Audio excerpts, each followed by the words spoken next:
von 82 Jahren.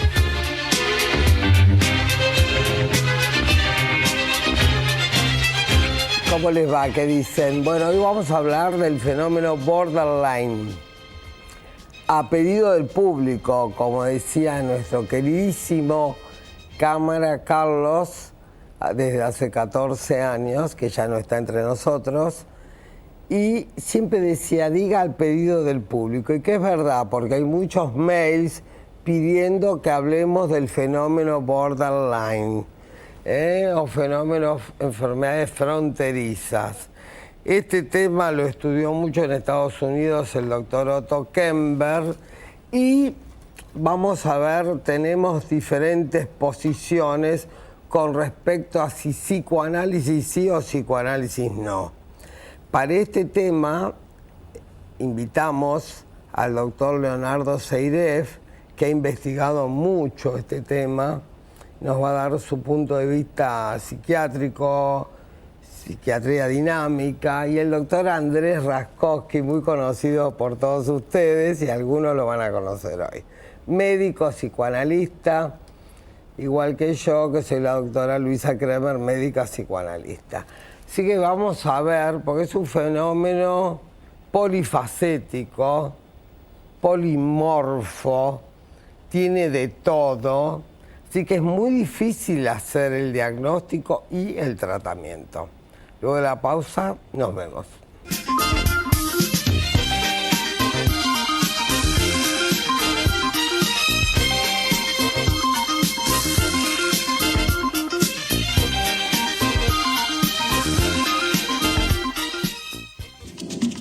En el centro del país, el centro de las tendencias. Todas las tendencias, toda la diversión. Patio Olmos Shopping. Prepárate para disfrutar una experiencia única. Patio Olmos Shopping. Córdoba, Argentina.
Acá estamos con Leonardo, con Andrés. ¿Cómo andan? ¿Cómo les va? Bienvenidos. Gracias. ¿Cómo están? Bien. Muy bien. Muy bien. Este tema lo trajo Leonardo Seiref. Es un tema realmente que a uno le produce interrogantes, a los pacientes borderline no. Justamente los diferencia de la neurosis me parece la falta de interrogante acerca de lo que le pasa. No hay interrogación. Ajá. Y ese es un punto d'emblée en un paciente, ¿no? Así que, ¿por qué no nos decís qué pensás del fenómeno borderline? Bueno, como estábamos comentando, esta es una patología polifuncional.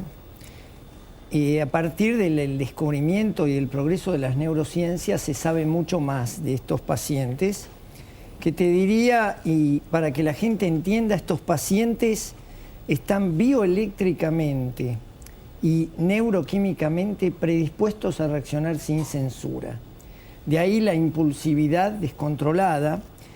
Y estos pacientes, al deambular durante mucho tiempo, recibían distintos diagnósticos, hasta que a partir de los años 80, diría, 80, claro, con las nuevas, los nuevos neurolépticos, los nuevos antidepresivos de última generación, se logró cierta estabilización. ¿Por qué? Porque estos cuadros polifuncionales tenían desde neurosis obsesiva, episodios psicóticos, ira descontrolada, impulsividad en varias áreas que hacían imposible no solo la transferencia, sino la vida psíquica del paciente. Son pacientes que toleran muy poco el rechazo y al ser tan lábiles emocionalmente es ingobernable la vida para el paciente mismo y para todo el entorno familiar que convive con ellos.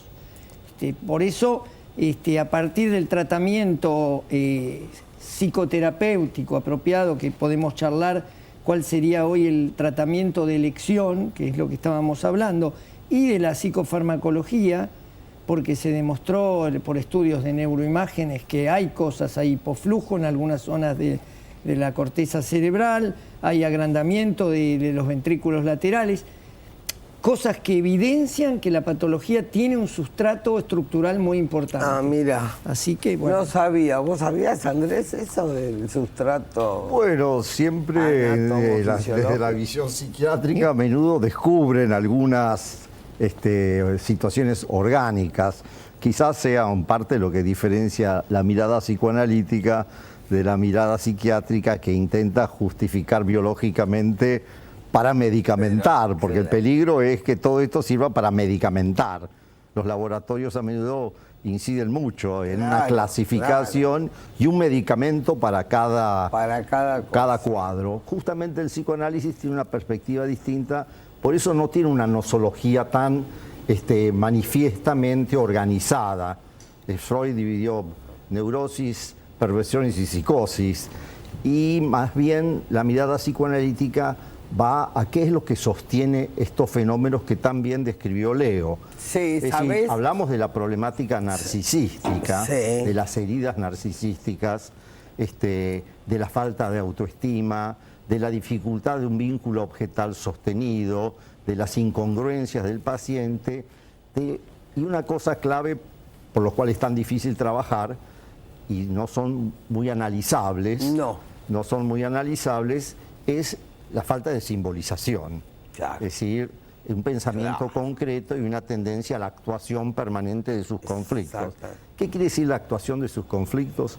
Todos tenemos conflictos inconscientes e infantiles. La diferencia entre lo analizable y lo imposible de analizar es que el sujeto tenga capacidad simbólica, que pueda representar lo que le sucedió. Porque si no hay capacidad simbólica de representación, el sujeto actúa repetidamente y compulsivamente sus conflictos infantiles, a veces invertidos. Le hace a otro lo que le pasó en la infancia. Claro. Abusos. Podemos tener el tema de los abusos sexuales. Podemos tener el tema de la ausencia absoluta de protección familiar o parental. En fin, distintas situaciones traumáticas que el sujeto inconscientemente repite o le hace a otros lo que le pasó. Vos sabés que yo, escuchándolos, tanto a Leo como a Andrés, pensaba cuál será el punto de fijación. Debe ser muy temprano por el polimorfismo sintomatológico. Evidentemente, no sé si había palabra en el punto de fijación de los fronterizos. Por lo tanto, la palabra, que es la representación simbólica, que es con lo que trabajamos los psicoanalistas, con representaciones, evidentemente, me parece que tiene razón Otto Kemper en este sentido, que el psicoanálisis, y por mi experiencia, da como reacciones terapéuticas negativas, ¿no?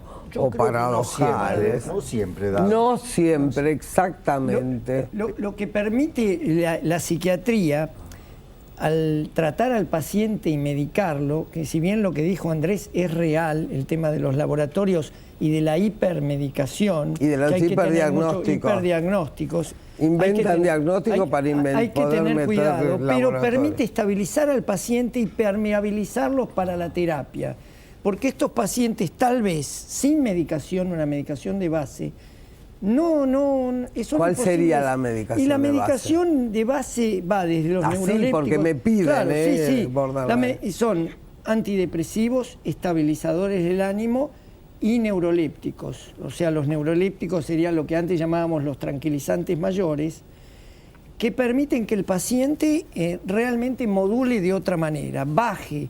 Todo eso hay que darle los tres juntos. Sí, en general también usamos ansiolíticos porque hay una ansiedad extrema, una hiperactivación con fenómenos muy grandes, lo que justifica realmente en el paciente esta impulsividad y esta ira descontrolada. Estos pacientes agreden y se agreden. No es raro ver automutilaciones. No. Que hacen realmente compleja la situación de convivencia, ya sea para toda la familia. Conductas muy autodestructivas. Muy autodestructivas, ¿no? Cuando vos pensás que está fantástico, que entendió toda una situación, de repente llega a la casa y rompe todo. Y uno no dice, pero ¿por qué salió perfecto de sesión? ¿No? Pero para enriquecer un poco el diálogo, el problema también de la medicación, vista desde otra perspectiva, es que nosotros a menudo psicoanalíticamente trabajamos en un fenómeno regresivo. Es decir, vamos rastreando y nos encontramos a veces con estas fijaciones a situaciones traumáticas infantiles. Sí, claro. El problema de la medicación es que a veces neutraliza esto y entonces no es trabajable. Claro. Tenemos ese desafío dualidad. psicoanalíticamente o con los pacientes en general.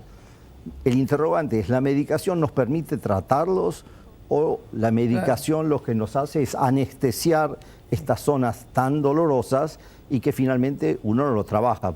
Vive con el paciente un poco anestesiado, que para algunos pacientes es lo mejor que se puede hacer.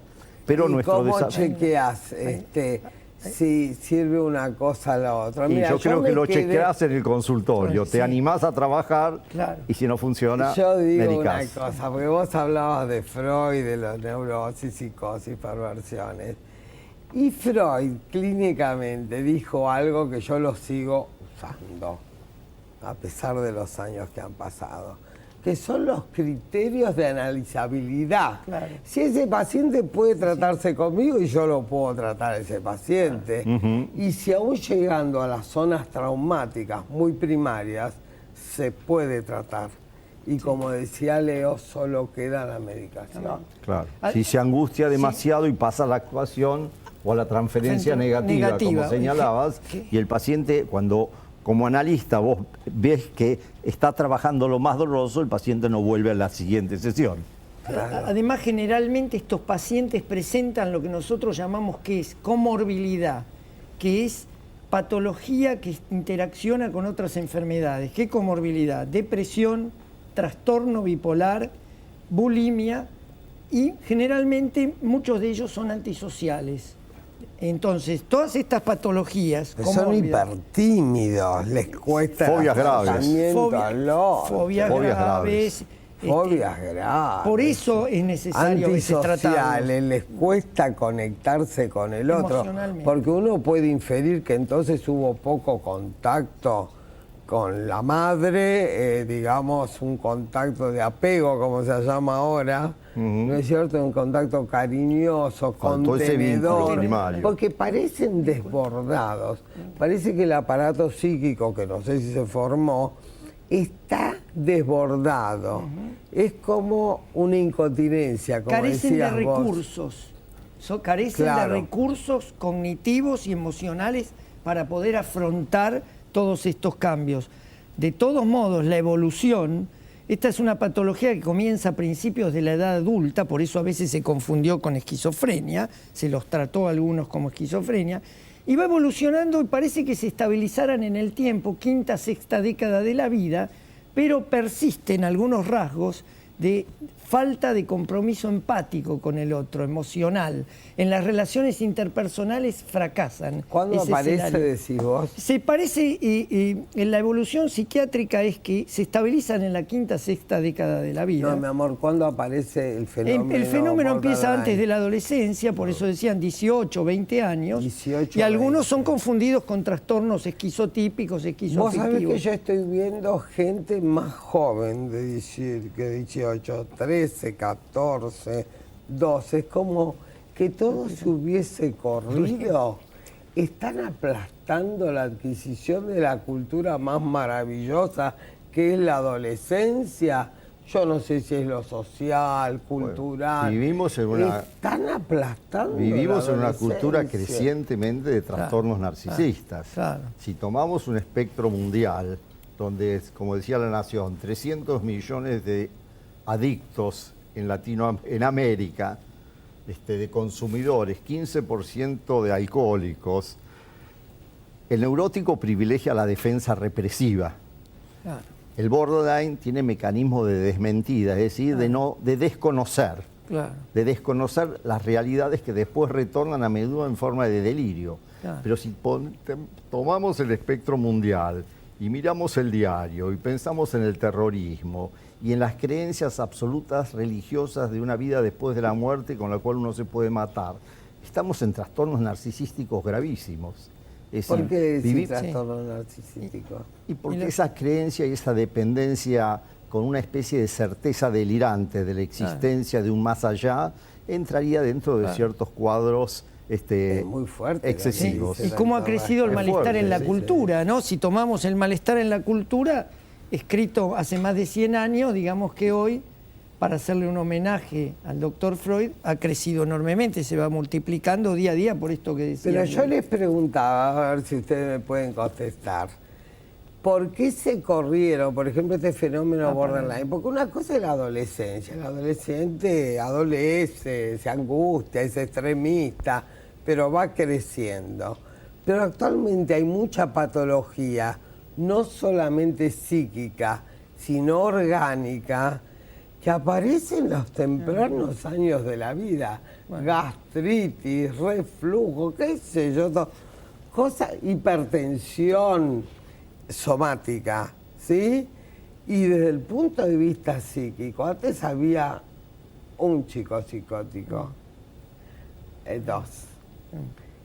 Ahora hay muchos hiperkinéticos, dicen ADD, no, ADD, los tratan, los medican con Ritalina, que es una anfetamina, no es joda. Sí. Entonces creo que nosotros como psicoanalistas y como médicos, fundamentalmente, tenemos que intervenir en esto. E interrogarnos, como decía, sobre el malestar en la cultura. Claro. Se ha incrementado. Vivimos mejor, decía Obama. El mundo ha crecido y se ha desarrollado. Hay más posibilidades para todos. Pero la patología mental ha crecido mucho. Por ejemplo, el suicidio ha crecido enormemente. En una época que yo hice, y acá comenté, una investigación en suicidios en Estados Unidos, en la Argentina había 10 veces más suicidios que homicidios. Y hoy, si pensamos a menudo, tenemos más amigos que no sé si se han suicidado directamente, pero que han entrado en conflictos tan graves psíquicos que se han dejado morir o han sufrido patologías de autodestrucción muy frecuentemente. También hay homicidios, femicidios. Menos homicidios que suicidios. Yo creo que actualmente hay 3 veces más suicidios Estos que pacientes, el 8 al 10% de se suicidio. Bueno, ya que lo sacó, vamos a hablar. 8 al 10% de estos pacientes está estudiado, se suicidan y hay un alto porcentaje. El 50% que hacen tratamiento abandonan antes de los 6 meses por el tema de la transferencia. De los que continúan, solo un porcentaje muy pequeño se estabilizan y, como dije, el 8 al 10% se suicidan, y la tendencia, la ideación suicida, no el pasaje al acto. Ideas de suicidio, sin llevarlo a cabo, se dan un porcentaje. Claro, intentos frustros. También intentos frustros, ¿no? Sí. Sí, claro. Lo que llama la atención, porque me parece importante, y la gente que escucha, este fenómeno creciente, ¿vivimos mejor? Andrés decía, ¿en realidad vivimos mejor o no vivimos mejor? Esta época posmoderna del hombre hiperconectado y de la pulsión social y de los medios y del confort, pareciera que es el imperio de gozar todo el tiempo. Entonces, ¿dónde está la capacidad de tolerancia? Pero es el goce erótico inconsciente, que es diferente al placer. Claro. Vamos a hacer esta diferencia psicoanalítica fundamental, muy importante. Porque creo que la gente se confunde.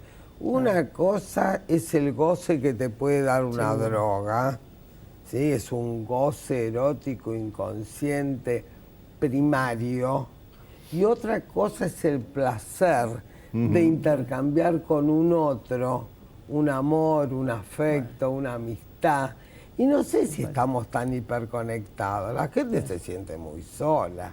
Es decir, que hay mucho internet y poco amor, es decir, poca relación, poco vínculo afectivo. Poco vínculo ese que realmente te contiene, el vínculo afectivo. Ese que ¿no? hemos logrado entre nosotros. Claro. ¿Viste qué maravilla que somos muy buenos y muy inteligentes? El goce los no tres? tendría en cuenta al otro, sería una descarga, tipo el abuso.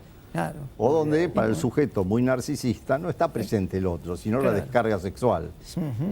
Es un goce estúpido. Como decía Lacan, el goce del idiota, ¿no? Y claro, el goce Sin del idiota. el goce del idiota, Ahora él sí. decía varias cosas y después hacía otras. Pero fíjate que Freud decía, no está en el plan de la creación, es decir, del desarrollo biológico, que el hombre sea feliz. Lo que tratamos permanentemente es de sobrevivir como los animales. La felicidad, el placer es una construcción del desarrollo humano. Y es más difícil lograr el placer y la felicidad que el malestar y el peligro. Por Es eso verdad. más gente, dice Estamos Freud, más preparados para la guerra que para el amor. estamos Es verdad. permanentemente defendiéndonos como los animalitos. Ah. Pocos son aquellos que buscan desarrollar sus deseos y lograr un placer vital. Bueno, la sociedad también se ha transformado en algo muy traumático, Sí. muy hostil, que colabora para el encierro narcisista. Claro, sí, sí. También colabora para el encierro en pareja, ¿no? Que Bueno, uno se pregunta por qué un esa- tipo quiere tener 9.000 millones de dólares por ejemplo. o de pesos, ¿no? Por ejemplo. ¿Servirá para algo o es para protegerse? Yo tengo una fantasía, tengo una hipótesis, que creo que la gente que tiene 5 casas, 5 coches, 800.000 millones de dólares, 9 hoteles. piense, 9 hoteles, qué rico, que tiene una fantasía de eternidad que subyace a la voracidad del dinero y vamos. Es como, ¿cómo te puedo explicar? ¿Cómo lo entiendo Voracidad yo? o anhelo de poder, omnipotencia. de omnipotencia. Omnipotencia. Omnipotencia. Y renegar de la muerte. Y de la castración. Es eterno. Sí. De la castración para el psicoanálisis. Algo interesante también, que estos pacientes tienen un desequilibrio de las pulsiones. Tomando las dos pulsiones y que haya una homeostasis, un equilibrio entre la pulsión de vida y la pulsión de muerte, las pulsiones negativas de autodestrucción abundan en estos pacientes. Sí. Por eso la ira, por eso el descontrol, por eso la impulsividad extrema. La impunidad ibas a decir. No, sí. Bien, bien, El Leo. fallido va a ser la impunidad. Buen fallido. Y el desequilibrio que tienen con la autoimagen. No se aceptan nunca como una persona total. Permanentemente la queja, y se ve en el consultorio, refiere también a la autoimagen. Bueno, eso se ve bien en están las siempre anorexias. construyéndose a sí mismos. Nunca Claro. es la relación con un otro. Exacto. Siempre es una búsqueda de confirmar Es una la importancia búsqueda. y el ser. Bueno, lo que dijo Andrés, con esto cierro el diálogo y voy a las reflexiones finales, como siempre. Esto que decía Andrés, que hemos logrado entre los tres conectarnos, comunicarnos, y esto tiene que ver con la posibilidad de placer, de reconocer al otro y a uno mismo. Muchas gracias, Andrés. Muchas gracias, Leo. Él fue mi maestro, así que quiero decirlo. Ay, sí, ya lo sí. sabemos. ¿Le podés interpretar la transferencia residual? Pero mirá qué buena Es que- transferencia obvio- positiva. positiva. Sí, pero idealizada, mi amor, hay que desidealizar. Bueno, este es otro tema. Muchas gracias, realmente Gracias a vos, ha pues. sido un placer, porque estar con gente inteligente eleva el nivel de todos nosotros. Luego de la pausa vamos a las reflexiones finales, como siempre.